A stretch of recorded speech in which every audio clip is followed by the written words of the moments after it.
Warga dan media Malaysia heboh soal Indonesia yang memiliki hutang proyek kereta cepat kepada China.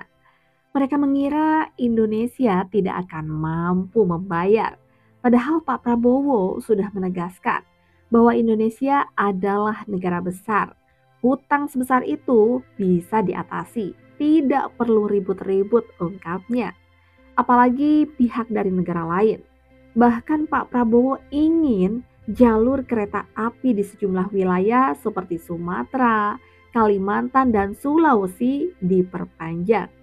Pembangunan ini sebagai bukti Indonesia terus melaju dan tidak terhambat oleh opini negatif negara lain. Warga Malaysia terlalu meremehkan Indonesia. Bahkan ada yang mengatakan tanpa bantuan wisatawan Malaysia, kereta cepat Indonesia akan bangkrut. Malaysia terlalu sibuk membahas hutang negara lain. Mereka seakan lupa bahwa hutang negara mereka sendiri semakin membengkak. Mari kita simak video selengkapnya. Kereta api laju Jakarta-Bandung Wush mencatat lebih 12 juta penumpang dalam tempoh 2 tahun operasi sejak dilancarkan pada 17 Oktober 2023. Kerajaan Indonesia tidak merancang untuk menggunakan dana negara bagi membayar hutang projek kereta api laju kepada China. Setiausaha Negara Prasetyo Hadi memaklumkan Indonesia sedang mencari penyelesaian terhadap hutang bernilai berbilion dolar untuk membina kereta api laju yang dikenali sebagai Wush. Projek kereta api laju yang menghubungkan Jakarta dan Bandung di Jawa Barat bernilai 7.3 bilion dolar Amerika itu sebahagian besarnya dibiayai melalui pinjaman China dan telah membawa 6 juta penumpang sepanjang tahun 2024. Yang dibangga-banggakan oleh rakyat Indonesia, Wush. Kerajaan Indonesia mungkin terpaksa serah Laut Natuna Utara jika gagal bayar hutang kereta api laju ni. Wush siap pada Oktober 2023 kelajuan maksimum 350 km per jam. Menjadikan kereta api laju ni adalah yang pertama di Asia Tenggara. Jalanan daripada Jakarta ke Bandung 3 jam jadi 45 minit. Untuk bina Wush ni, Indonesia berhutang dengan China Development di bawah inisiatif Belt and Road. Kalau tak ada pelancong Malaysia, kereta api laju Wush dekat Indonesia tu boleh bankrupt ke? Okey, jom kita jawab persoalan ni dengan fakta dan data. So, baru-baru ni kecoh lah cerita pasal kereta api laju Wush dekat Indonesia yang dikatakan tengah hadap masalah kewangan tapi masih lagi diselamatkan oleh pelancong terutamanya daripada Malaysia lah. Akan tetapi sebelum tu, jom kita cerita sikit lah pasal Wush ni Wush ni dia adalah satu projek kereta api yang berkelajuan tinggi lah dan juga yang pertama dekat Indonesia. So jalan dia adalah daripada Jakarta ke Bandung dengan masa perjalanan sekitar dalam 45 minit hingga 1 jam macam tu lah. Tapi kalau kau naik kereta, dia adalah makan masa dalam 3 hingga 4 jam.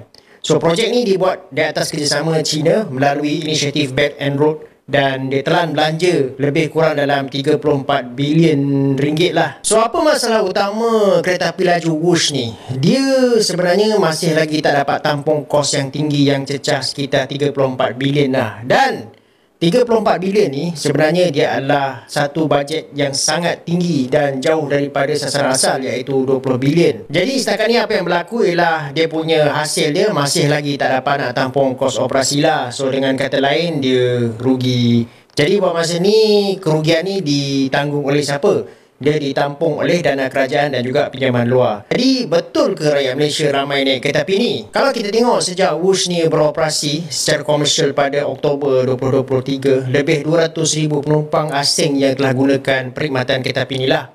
Dengan pelancong Malaysia menyumbang sekitar 85,000 orang. Dan ini juga menunjukkan bahawa pelancong Malaysia ni adalah penyumbang utama di dalam jumlah penumpang asing. So, jawapannya memang rakyat Malaysia paling ramai support kereta api laju ni. Ramai rakyat Malaysia ni dia guna Wush sebab dia dapat jimatkan masa bila pergi Bandung daripada Jakarta. Daripada berjam-jam naik atas jalan raya tu, lebih baik duduk dalam train dan 1 jam je sampai lah. Dan ni persoalan yang kedua, adakah sokongan rakyat Malaysia ni menyelamatkan Wush daripada rugi? Jawapannya tidak, sebab walaupun kehadiran pelancong Malaysia ni dia bantulah naikkan jumlah penumpang, akan tetapi Wush masih lagi rugi. Pada separuh pertama tahun 2024, KCIC melaporkan kerugian sebanyak 1.06 bilion ringgit dan unjuran kewangan pada tahun 2023 menjangkakan defisit sebanyak 955 juta ringgit. Cuma kehadiran pelancong daripada Malaysia ni, dia dapatlah mengurangkan kerugian ni. Dia lebih teruk kalau pelancong Malaysia ni tak support. Kesimpulannya, walaupun kereta api Wush ni dia adalah simbol kemajuan dan prestij untuk Indonesia, tapi hakikatnya dia masih lagi sangat perlukan sokongan luar lah untuk survive. Dan Malaysia pula jadi penyelamat utama untuk mengurangkan dia punya kerugian tu. Tapi kalau pergantungan ni terlalu tinggi, satu hari nanti Wush mungkin boleh bertukar menjadi sebuah beban. Rakyat Malaysia tanpa sedar menjadi penyelamat kepada projek kereta pelaju Indonesia Wush yang menghubungkan antara Jakarta dan juga Bandung. Wush ni antara projek kebanggaan Indonesia. Sebab apa? Sebab ini merupakan kereta pelaju pertama di Asia Tenggara. Sejak mula beroperasi pada Oktober 2023, lebih 200,000 penumpang antarabangsa dah naik tren ini dan majoritinya datang dari Malaysia. Projek ini juga sebahagian daripada inisiatif Mega Belt and Road China dengan kos pembinaan sekitar 34 bilion ringgit. Dan sekarang ni Wush dalam keadaan yang agak terhimpit kerana hutang dan juga kos faedah. Mengikut rekod kewangan dalam separuh pertama 2024, kerugian Wush adalah melebihi 1 bilion ringgit. Saya berasa kecewa apabila dimaklumkan bahawa kerajaan hari ini sedang menanggung beban hutang yang semakin besar. Hutang Kerajaan Persekutuan meningkat kepada 1.3 trilion setakat akhir Jun 2025 berbanding 1.25 trilion ringgit pada penghujung 2024. Menurut Timbalan Menteri Kewangan Lim Hui Ying, peningkatan ini disumbang oleh keperluan untuk membiayai defisit fiskal bagi menampung perbelanjaan pembangunan. Manakala jumlah liability Kerajaan Persekutuan sehingga akhir Mac 2025 adalah 384.6 bilion ringgit berbanding 384.8 bilion ringgit pada akhir tahun lalu. Berikutnya, Presiden Indonesia Prabowo Subianto telah mengarahkan Danantara serta Menteri Kewangan Purbaya Yudi Sadewa untuk mencari rumusan terbaik bagi menyelesaikan hutang projek kereta api laju Jakarta-Bandung. Itu ribut-ribut Wush, saya sudah pelajari masalahnya. Tidak ada masalah, saya tanggung jawab nanti Wush itu semuanya. Tetapi kita akan perbesar di Sumatera, Kalimantan, Jawa, Sulawesi. Karena dengan kereta api biaya logistik akan turun, biaya ekonomi akan turun, kita akan kompetitif, ya kan? Kesejahteraan akan meningkat. Jadi nanti saya kasih petunjuk ke Menko Infrastruktur, ya, rencanakan yang baik. Trans Sumatera Railway, Trans Kalimantan Railway, Trans Sulawesi Railway.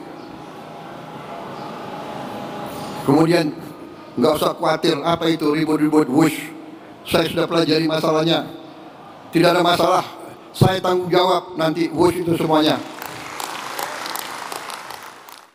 Pada akhirnya, pembangunan bangsa adalah urusan setiap negara untuk menentukan arah masa depannya sendiri.